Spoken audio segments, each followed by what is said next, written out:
Hey guys, welcome to my channel. So finally gagawa na ako ng review and testing ng product ni 4Boys Custom. So last month or 2 months ago nung nasa Pilipinas ako, nakachat ko si Dennis ng 4Boys Custom.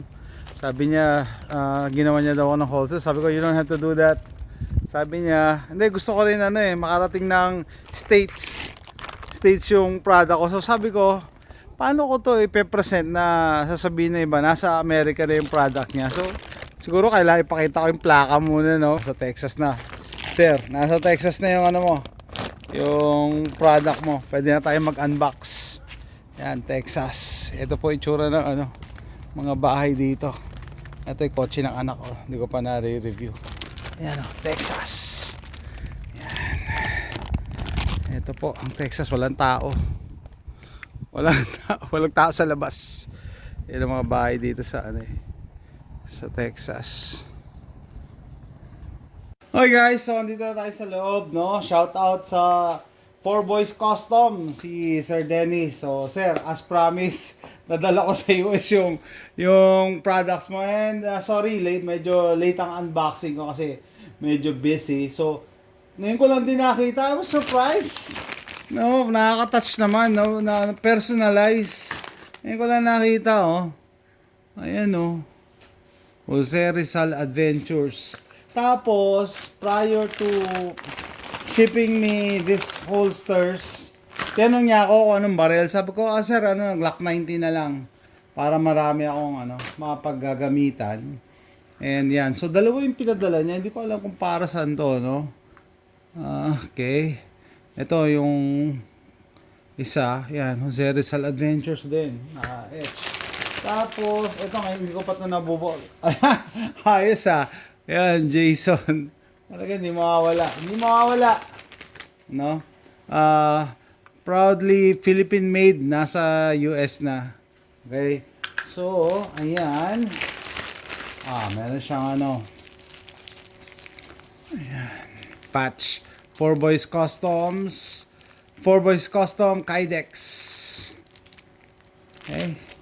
Sa likod, stickers. Okay, dalawa yata yan. Nice. Tapos keychain. And then yung tatak niya, 4Boys Custom. Tanggalin na nga natin. Wow. Okay. Tapos definitely. And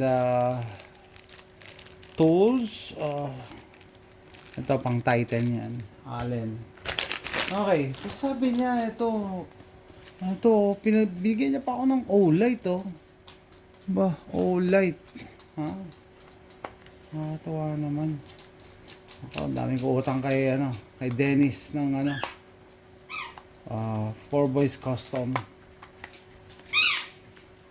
Narinig yung aso ko yan. Wow, nilagyan niya pa pangalan ko. Sir, thank you. Nako, atawa naman. O-Light pa. Di basta-basta. Read me, how to open it. Yan. Pero excited din ako dito sa mga holsters na binigay niya kasi kala ko isa lang kasi sabi niya anong holster, anong barrel lang mo. Sabi ko siguro Glock 19 kasi nag-carry ako ng talaga yung aso ko. Palmetto State Armory. So, eto pa isang yung aso ko isa pang patunay na nasa Amerika na ako. Ito ay Palmetto State Armory. Walang PSA sa Pilipinas. By the way, lahat na makikita nyo were safety check prior to filming. Ayan, Palmetto State Armory. No? We're safety check prior to filming para mabilis tayo. And ito na, moment of truth. Anong baril lang kakasya dito? Okay, hindi ko pa to nasusubok, hindi ko pa to natetesting. And by the way, guys, pag dumating na yung time na allowed na sa Pilipinas na mag IWB and mag-decide kayo mag Kydex, make sure na i-oil nyo yan para hindi magasgasan yung yung firearm nyo, no? and keep it clean all the time. So I learned my lesson with dito. Anyway, matagal na rin ko siguro more than 3 years ko na kinikerry GX4. No? So, yeah, tignan natin kung kakasya. Okay. Saktong-sakto. It fits like a glove. Yan, no? Yan. Saktong-sakto. Yan, no? Pogi-pogi Pero meron pa ako isa pang baril dito. Marami akong Glock 19 clones Meron ako, hindi ko lang nailabas, pero meron akong Ruger Security 9. Baka kumasya rin dito yon. Tapos Stoger na compact.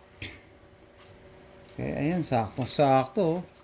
Palmetto State Armory, Palmetto State Armory. And meron akong Smith & Wesson SD40VE. Vertical to. Na safety check na rin to, guys, So, tingnan natin kung kakasya. Kasi mabi ko, magkasilaki lang naman I don't know, meron ba sa Pilipinas na SD series ng Smith & Wesson? So, yan. Patunay na nasa Amerika ang product mo, Sir Dennis. Kasya din, Sabi ko, kaya maganda yung Glock 19, Kasi maraming clones, maraming kasukat. And if ever na katulad ko kayo, Glock 19 yung holster nyo, tapos may iba kayong barrel, pwede nyo pa yung ma-adjust using a heat gun Yan ang ganyan kaganda ang Kydex. Pwede mo ma-adjust. Plus, may adjustment tayo dito, hihigpitan. Ayos sakto-sakto. SD40VE. So mamaya mag-photoshoot tayo. Yan, Jose Rizal Adventures. And nagulat lang ako, sabi ko, dalawa pala binigay niya sa aking holsters. Dalawa ang holsters, sabi. Kala ko kasi isa lang. So as in, talaga ngayon ko lang talaga to binuksan, yung package niya. Ngayon ako nagkaroon ng time. And ngayon ako nagkaroon ng idea paano ko i-present na nasa Amerika na nga siya. So sabi ko, para saan to? Ano kayang to? And meron akong GX4. Tagal ko kineri to, more than 3 years. So, tingnan natin. Wow! Saktong-sakto! Hindi kaya to? 43X? Hindi ako Glock guy Pero, sakto sa GX4, Sakto sa GX4. Okay, so,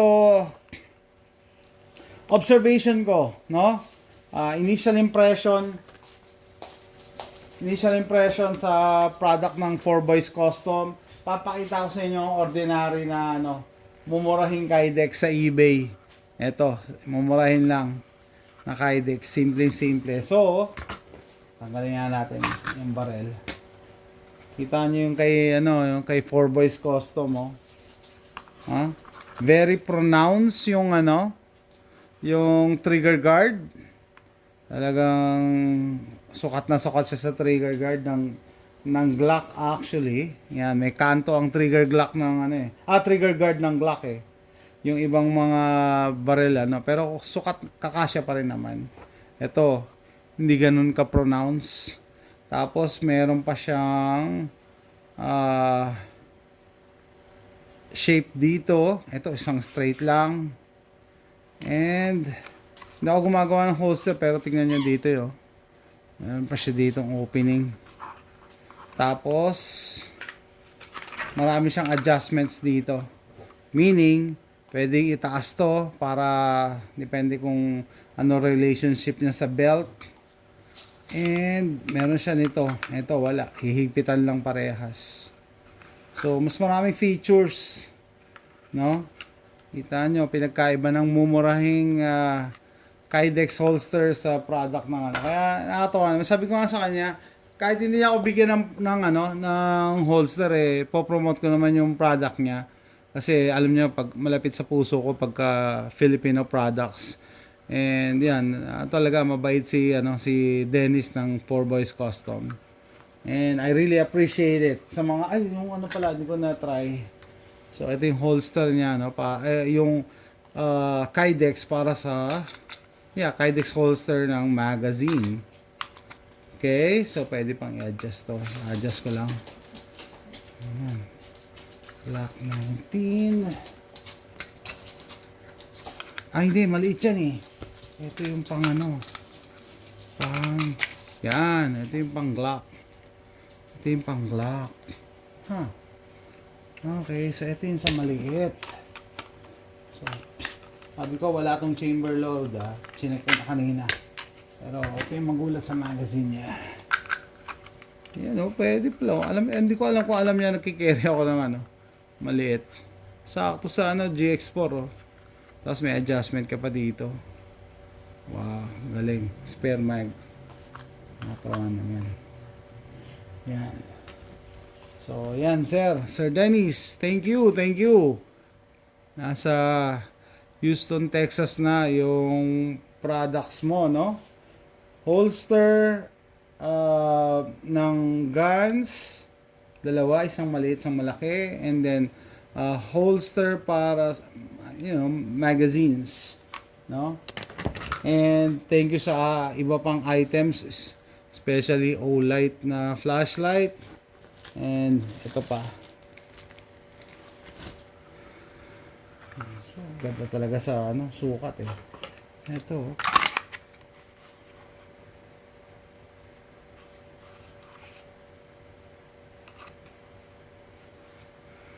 Okay guys, thanks for watching. Bye.